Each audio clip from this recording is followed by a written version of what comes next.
Hey guys, Brandon Lyons USA here, and today's review is going to be on a Dan Wesson Discretion 9mm. But before we get into that, some people have asked where have I been on the reviews and stuff. Guys, I'm always here. Who do you think does all the editing and puts these videos together? It doesn't just happen by osmosis, okay? So if you guys appreciate these videos and stuff, smash that like button right now and support us on Patreon, guys, or use some of the links below. Shop via those links and you support us via the affiliate links and stuff like that. We really appreciate it. But anyway, me and my dad are going to hit this review like Starsky and Hutch and get this thing done. Alright, so the Dan Wesson Discretion. First thing to mention, I suppose, is this thing is no longer being produced by Dan Wesson. It's been discontinued, I think, for like 2 years. So we thought we'd review it anyway, because we have it, so why not, right? Give you something else to look at. We shot about 400 rounds or something like that through this thing.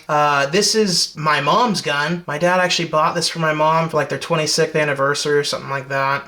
Yeah, he bought this thing, brand new. It's like $2,000. This thing had an MSRP when it was being produced of $2,142. Now, you guys might think that's a bit, but considering how this thing is set up, it's actually a pretty good price. Magwell, suppressor-ready barrel, match grade barrel, 5-inch, government-sized pistol.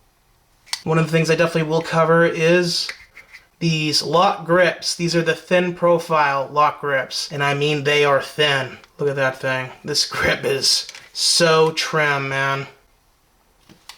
It's fantastic. Wonderful thumb relief cut right there. That's the extreme version of the thumb cut, but it's on there. This is their classic texture pattern. Just beautiful. Combined with the checkering on the front strap and the mainspring housing, the checkered one-piece mainspring magwell. Look at that blending job. Not bad for a production 1911. It's a pretty beautiful looking railgun. Alright, Beretta, here. Get in here. Okay guys, let me get in here a little bit. Always remember this is a railgun. It is a really nice looking rail on there. And it goes right into the ball cuts right here on this particular handgun. So you're not going to see that a whole lot. It also has a countersunk slide stop right there, so lefties won't be running into that as much and possibly pushing that out of battery where you're going to have a problem with making your gun run. The sights are suppressor ready, they are raised, and they are also night sights set up for that. The top of the slide is also serrated to reduce glare, just in case you're using the sights as they are right now. I absolutely love the Heine Straight 8 side picture. It's just absolutely fantastic. And I know Mom loves them too. Very nice. And one thing about this 9mm, of course, guys, is that the dang thing is so easy to slide and chamber around or whatever to go to work, right? So that's really cool. It also comes with a thick flanged barrel bushing and end cap right there. Look at that. That's really nice too. That's a nice touch. I like it that they kept it traditional with, you know, no full-length guide rod on this. So when you're done shooting, it looks like this, as opposed to having the extra guide rod piece coming out here, is what he's talking about. And I actually prefer this look too, whether you have a, you know, suppressor on it or not, or even this protector here, it's going to end looking like that. It has an excellent extended slide release right here, as you can see in the picture here.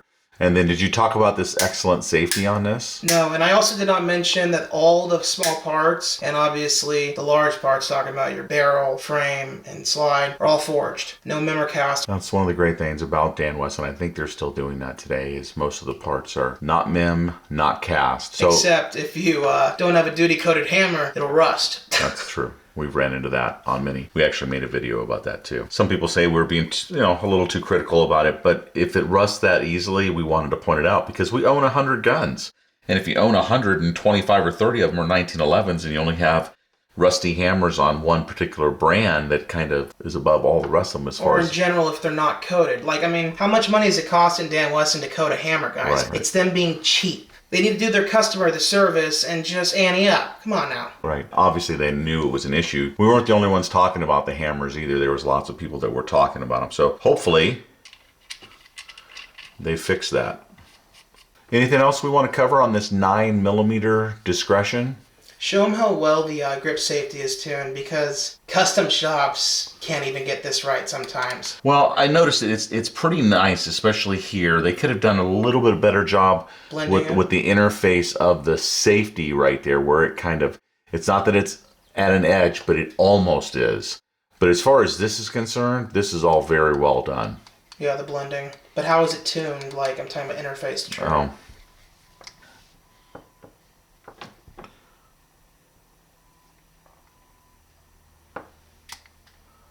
Yeah, that's really quick. If I pull the trigger the rest of the way, and this is how you know when it's tuned, guys. If you pull the trigger the rest of the way, the trigger should fall. So yeah, so anyway, it is properly tuned, and it is about halfway. So as soon as you press in on it, you're looking for it to catch. As soon as it catches, that's the sticking point. That's when it'll fire. So if I pull the rest of the trigger, see, I'm not touching it anymore, and it just goes off. So that's when you know that you've activated it. So I'm putting pressure on the trigger right here, and as I push in here, about halfway, it'll stop moving right there. You'll feel it kind of give a little bit, and that's when it clicks in. Now, I'm not on the safety at all, and if I fully pull the trigger, it should release the hammer.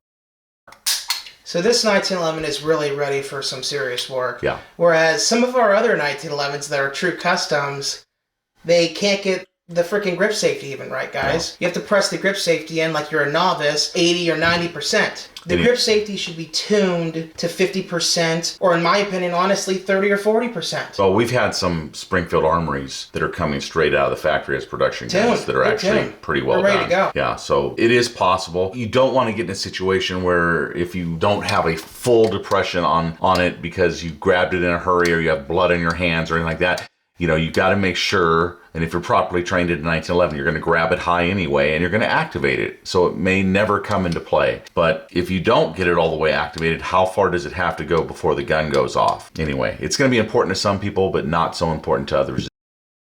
I know it's more important to you than it probably is to me, as long as it's not when I grab the gun. I don't want to get in a situation where I've had to push the gun to where there's a little bit of leeway here in your hand and you don't get it fully engaged and your pistol doesn't go off. Mm-hmm. Now that's when it's important, because right? You're dead. Right. So those are the ones that require like a 90 to 100% push in, and you just don't grab it tight enough for whatever reason. Your hand has a little bit extra flesh there, and for whatever reason, you don't get a good enough grip on it to have the pistol go off properly. Okay, so let me ask you this. Would you rather have a tuned grip safety or a non-tuned grip safety? Of course, I'd rather have it tuned. Yeah. Of course.